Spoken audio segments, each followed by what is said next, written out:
السلام علیکم ویورز، کیسے ہیں آپ سب؟ امید کرتی ہوں ٹھیک ہوں گے۔ آج میں ایک بہت امپورٹنٹ ٹاپک لے کے آئی ہوں، جو کہ آج کل مہینہ شروع ہونے ہی والا ہے ذو الحج کا۔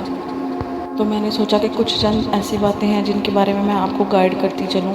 تو کچھ غلطیاں ایسی ہیں جو ہم لوگ کر دیتے ہیں اور ہمیں پتہ نہیں چلتا۔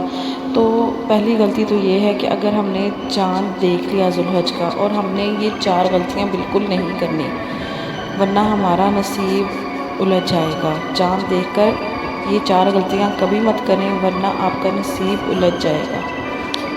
سب سے پہلی غلطی جو ہم انجانے میں کر دیتے ہیں کہ چاند کو دیکھ کر ہم نے منہ نہیں پھیرنا، بلکہ چاند کی طرف دیکھ کر ہم نے سورہ رحمان پڑھ کر دعا کرنی ہے۔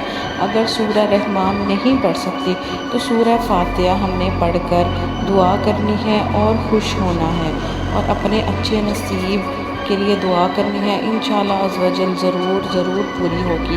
اس کے بعد دوسری غلطی ہے، جیسے ہی ہم ذو الحج کا چاند کی خبر سنیں تو ہم اگر وضو میں نہیں ہیں تو فوراً وضو کر لینا ہے، کیونکہ جو انسان ذو الحج کا چاند دیکھ کر پاک صاف ہوتا ہے تو فرشتے اس کی مراد پوری کرنے کے لیے عرش سے زمین پر آتے ہیں اور اس کی جو بھی مراد ہوتی ہے وہ پوری کر دیتے ہیں۔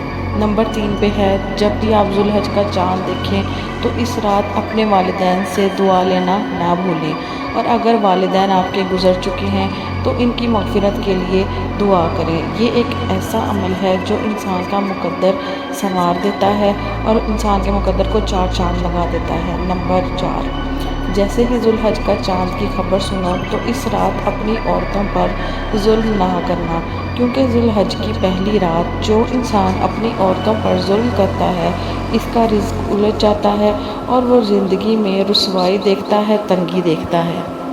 تو یہ تھی آج کی ویڈیو۔